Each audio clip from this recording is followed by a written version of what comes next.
Hey everyone, today we're gonna go over how to not get taken down as much. One of my favorite things to go over. So I think the first one, most important thing that you're gonna need to know is your stance, okay? A lot of the times you see beginners who stand really upright here and they don't know that someone's gonna maybe reach for their legs and pick their legs up and then maybe start to do like some sort of takedown on them.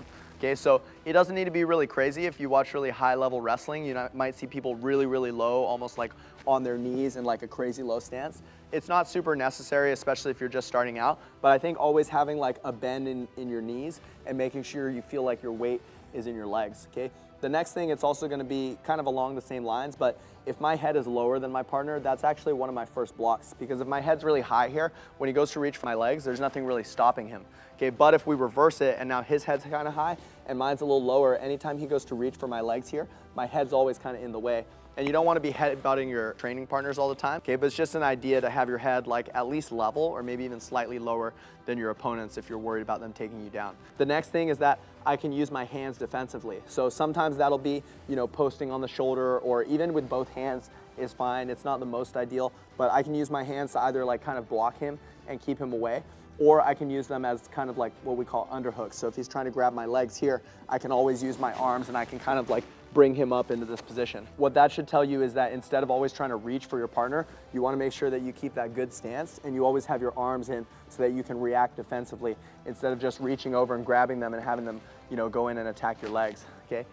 One of the next things I would say that's really important is balance, okay? Sometimes your leg's gonna get picked up. Sometimes people are even just pushing you, pulling you around. It's good to think that you're almost like surfing. So it's really important that you learn to like move your weight and balance and always regain your balance. So that way, whenever you're getting moved around, instead of just, reacting, you're always thinking about balancing and finding your balance. So let's say you're like pushing, pulling me around, and yeah, I'm always like trying to just maintain my balance and stay in a good stance here, okay? The very last thing I would say, if someone like tries to get in and take control of your leg, is gonna be like a good sprawl.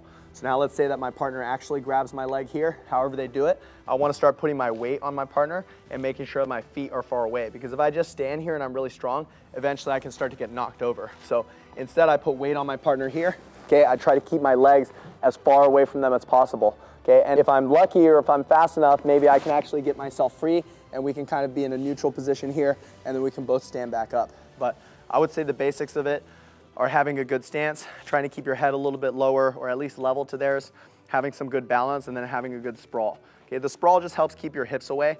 So in general, if you're keeping your hips back a little bit, you're gonna be harder to take down than if your hips are always forward and people are just grabbing your legs and pushing you around whenever they want to.